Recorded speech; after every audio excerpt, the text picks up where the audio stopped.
Bismillahirrahmanirrahim.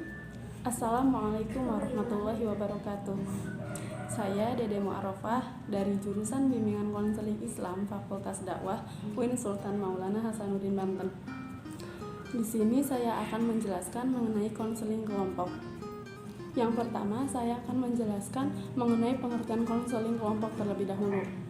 Menurut Adi Putra tahun 2014, dalam buku yang berjudul Konseling Kelompok yang ditulis oleh Namora Lumongga Lubis dan Hasnida, mendefinisikan bahwasanya konseling kelompok yaitu upaya bantuan kepada individu dalam suasana kelompok yang bersifat pencegahan dan pengembangan dan diarahkan kepada pemberian kemudahan dalam rangka pengembangan dan pertumbuhannya. Kemudian menurut Lesmana tahun 2005 mengartikan konseling kelompok itu sebagai hubungan membantu di mana salah satu pihak konselor bertujuan meningkatkan kemampuan dan fungsi mental pihak lain yaitu klien agar dapat menghadapi persoalan atau konflik yang dihadapi dengan lebih baik. Jadi dapat kita simpulkan bahwasanya konseling kelompok yaitu upaya bantuan yang bersifat pencegahan dan pengembangan kemampuan pribadi sebagai pemecahan masalah secara kelompok atau bersama-sama dari seorang konselor kepada kliennya. Kemudian tujuan konseling kelompok. Biasanya penentuan tujuan konseling dilakukan di awal pertemuan karena untuk membuat proses konseling kelompok itu menjadi sistematis. Jadi sebelum konseling dilakukan, baik konselor maupun klien telah mengetahui tujuannya, apa yang ingin dicapai dan target-target apa yang harus disusun untuk mencapai tujuan tersebut. Menurut Crombold, Latipun tahun 2001 yang beraliran behavioristik mengelompokkan tujuan konseling kelompok menjadi 3 jenis, yaitu yang pertama mengubah penyesuaian perilaku yang salah, kedua belajar membuat keputusan, dan yang terakhir mencegah timbulnya masalah. Pertama, mengubah penyesuaian perilaku yang salah. Penyesuaian perilaku yang salah adalah perilaku yang secara psikologis mengarah pada perilaku patologis. Penyesuaian perilaku yang salah inilah yang akan diubah menjadi perilaku sehat yang tidak mengandung indikasi adanya hambatan atau kesulitan mental. Yang kedua, belajar membuat keputusan. Membuat keputusan tidak mudah dilakukan oleh klien, padahal hal itu harus dilakukan sebagai bagian dari tujuan konseling. Banyak klien yang datang kepada konselor karena ketidakmampuannya membuat keputusan dan selalu merasa bimbang terhadap pilihan hidupnya. Jadi, perlu dicatat bahwa konseling bukan hanya sebuah proses kanalisasi, yaitu penyaluran beban emosional klien yang selama ini ditanggung dirinya sendiri, tetapi juga membutuhkan kemampuan, keterampilan, dan keberanian untuk mengatasinya. Ketiga, mencegah timbulnya masalah. Mencegah agar masalah tidak menimbulkan hambatan di kemudian hari, mencegah agar masalah yang dihadapi cepat terselesaikan, dan mencegah agar masalah tidak menimbulkan gangguan. Menurut Gerard Corey tahun 1981, ada beberapa tujuan dalam melakukan konseling kelompok. Saya akan menyebutkan 4 yang menurut saya itu penting. Yang pertama, masing-masing konseli memahami dirinya dengan lebih baik dan menemukan dirinya sendiri. Berdasarkan pemahaman diri itu, dia lebih rela menerima dirinya sendiri dan lebih terbuka terhadap aspek-aspek positif dalam kepribadiannya. Yang kedua, para konseli mengembangkan kemampuan komunikasi satu sama lain sehingga mereka dapat saling memberikan bantuan dalam menyelesaikan tugas-tugas perkembangan yang khas untuk fase perkembangan mereka. Yang ketiga, para konseli memperoleh kemampuan untuk mengatur dirinya sendiri dan mengarahkan hidupnya sendiri mula-mula dalam kontak antar pribadi di dalam kelompok dan kemudian juga dalam kehidupan sehari-hari di luar lingkungan kelompoknya. Yang terakhir, para konseli belajar komunikasi dengan seluruh anggota kelompoknya secara terbuka dengan saling menghargai dan saling menaruh perhatian antara satu dengan yang lain. Kemudian tahap-tahap konseling kelompok. Menurut Corey and Yalom dalam Latipun tahun 2001 ada 6 tahapan dalam konseling kelompok. Yang pertama, tahap pra-konseling. tahap prakonseling biasanya dilakukan pembentukan kelompok terlebih dahulu. Para klien yang telah diseleksi akan dimasukkan dalam keanggotaan yang sama menurut pertimbangan homogenitas. Yang kedua, tahap permulaan. Tahap permulaan ditandai dengan dibentuknya struktur kelompok. Adapun manfaat dari dibentuknya struktur kelompok yaitu agar anggota kelompok dapat memahami aturan yang ada dalam kelompok. Yang ketiga, yaitu tahap transisi atau tahap peralihan. Hal umum yang seringkali muncul pada tahap peralihan adalah terjadinya suasana ketidakseimbangan dalam diri masing-masing anggota kelompok. Oleh karena itu, konselor selaku pimpinan kelompok harus dapat mengontrol dan mengarahkan anggotanya untuk merasa nyaman dan menjadikan anggota kelompok sebagai keluarganya sendiri. Keempat, tahap kerja atau tahap kegiatan atau tahap inti. Tahap ini dilakukan setelah permasalahan anggota kelompok diketahui penyebabnya, sehingga konselor dapat melakukan langkah selanjutnya yaitu menyusun rencana tindakan. Yang kelima, yaitu tahap akhir. Tahap akhir adalah tahapan di mana anggota kelompok mulai mencoba perilaku baru yang telah mereka pelajari dan dapatkan dari kelompok. Umpan balik adalah hal penting yang sebaiknya dilakukan oleh masing-masing anggota kelompok. Hal ini dilakukan untuk menilai dan memperbaiki perilaku kelompok apabila belum sesuai. Oleh karena itu, tahap akhir dianggap sebagai tahap melatih diri klien untuk melakukan perubahan. Keenam, tahap pasca konseling. Jika proses konseling telah berakhir, sebaiknya konselor menetapkan adanya evaluasi sebagai bentuk tindak lanjut dari konseling. Evaluasi bahkan sangat diperlukan apabila terdapat hambatan.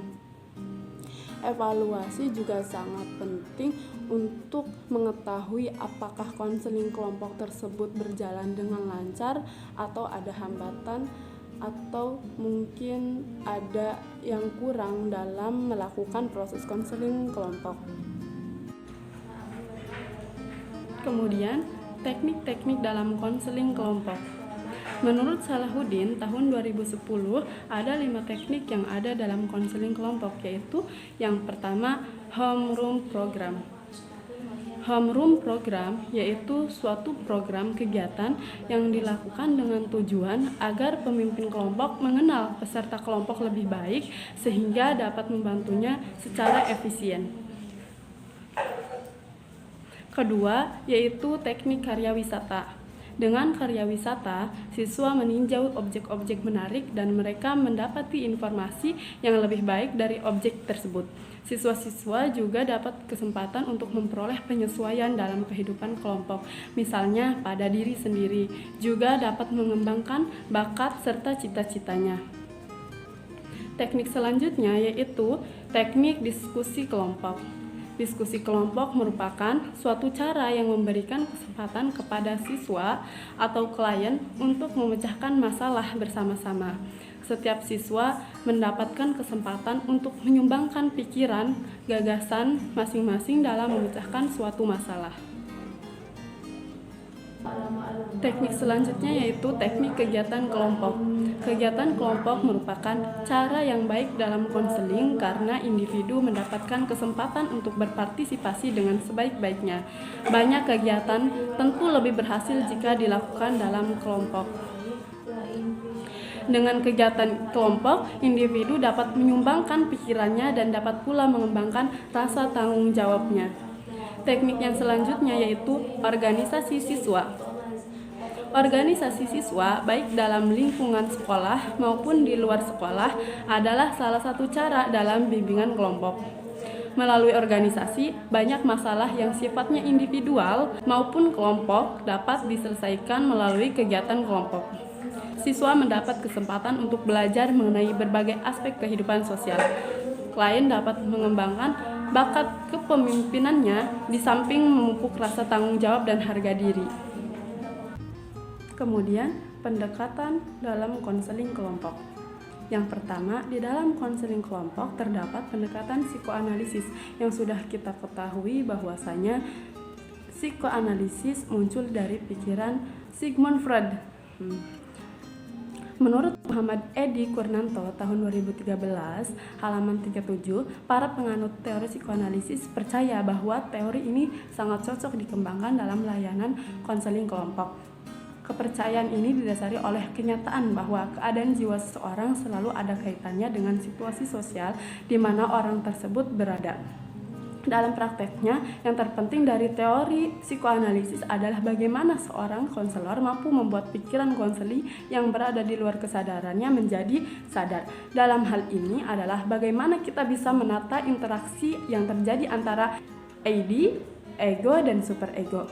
Tujuan dari psikoanalisis adalah untuk menata kembali struktur, watak, dan kepribadian konseli. Yang kedua, pendekatan psikologi individual. Tokoh dari teori psikologi individual yaitu Alfred Adler. Teori ini walaupun pada mulanya tidak didesain khusus dalam layanan konseling kelompok, namun dalam perkembangannya teori ini juga digunakan dalam konseling kelompok. Seperti halnya dalam pendekatan psikoanalisis, konseling kelompok dengan pendekatan Adler pun mencakup penelitian dan penafsiran masa lampau konseli. Nah, tujuan dari konseling kelompok psikologi individual yaitu mengurangi intensitas perasaan inferior atau rendah, memperbanyak kebiasaan yang salah dalam memahami, mengubah tujuan hidup, perkembangan perasaan terhadap orang lain, dan meninggalkan aktivitas. Yang ketiga yaitu pendekatan client center. Nama pencetus teori ini adalah Carl Rogers. Pendekatan ini didasari bahwa manusia cenderung bergerak ke arah keseluruhan dan ke arah perwujudan diri, dan bahwa anggota kelompok sebagai individu dan juga kelompok sebagai keseluruhan itu dapat menemukan arah sendiri dengan bantuan yang minimum dari konselor kelompok atau fasilitator. Menurut Lutfi Fauzan tahun 1994, tujuan konseling client center yaitu untuk merubah sikap dari perasaan-perasaan negatif ke perasaan positif dan pertumbuhan yang sehat.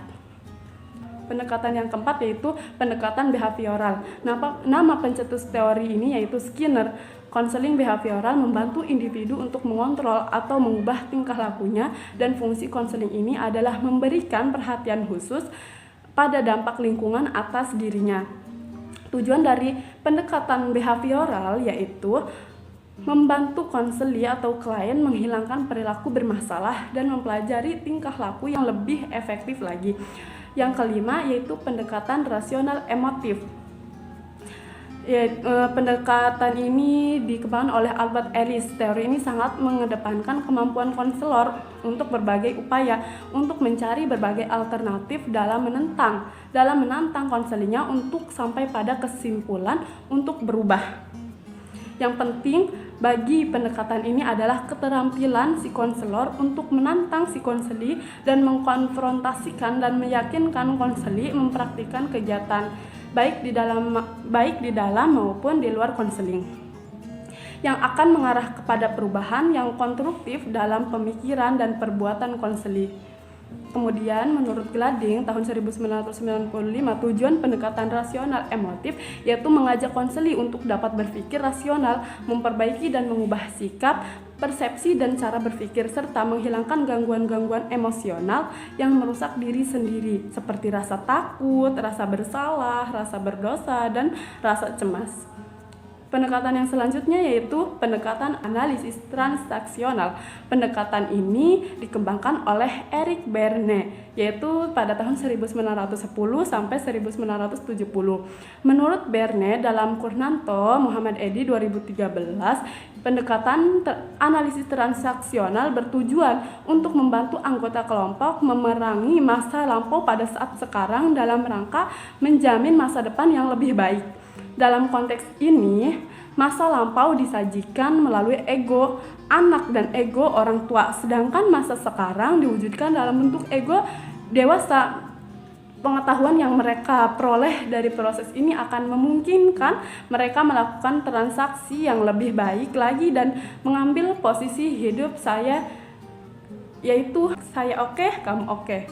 Pendekatan yang selanjutnya yaitu pendekatan realitas. Tokoh dari teori realitas yaitu William Glasser. Teori ini menekankan bahwa semua perilaku yang muncul dalam diri seseorang bertujuan untuk memenuhi satu atau lebih kebutuhan dasar dari dirinya. Tetapi realitas merupakan terapi jangka pendek yang berfokus pada saat sekarang, menekankan kekuatan pribadi dan jalan bagi anggota kelompok bisa belajar tingkah laku dan lebih realistik. Tujuan dari pendekatan realistik yaitu menolong individu atau menolong konselor agar mampu mengurus dirinya sendiri supaya dapat menentukan dan melaksanakan perilaku dalam bentuk nyata atau realita. Kemudian, komponen dalam konseling kelompok. Menurut Prayitno, terdapat 3 komponen yang berperan dalam konseling kelompok. Yang pertama yaitu pemimpin kelompok, yang kedua peserta atau anggota kelompok, dan yang ketiga yaitu dinamika kelompok. Nah, yang pertama, pemimpin kelompok. Pemimpin kelompok adalah komponen yang penting dalam konseling kelompok, yaitu karena pemimpin bukan saja mengarahkan perilaku anggota sesuai dengan kebutuhan, melainkan juga harus tanggap terhadap segala perubahan yang berkembang dalam kelompok tersebut. Yang kedua, yaitu anggota kelompok. Keanggotaan merupakan salah satu unsur pokok dalam kehidupan kelompok. Tanpa anggota, tidaklah mungkin ada kelompok. Tidak semua kumpulan orang atau individu dapat dijadikan anggota konseling kelompok. Yang terakhir, yaitu dinamika kelompok. Dalam kegiatan konseling kelompok, dinamika konseling kelompok sengaja ditumbuh kembangkan karena dinamika kelompok adalah interaksi interpersonal yang ditandai dengan semangat kerjasama antar anggota kelompok, saling berbagi pengetahuan atau pengalaman dan untuk mencapai tujuan dari konseling kelompok tersebut. Mungkin hanya itu saja yang dapat saya sampaikan, kurang lebihnya mohon maaf. Wassalamualaikum warahmatullahi wabarakatuh. See you.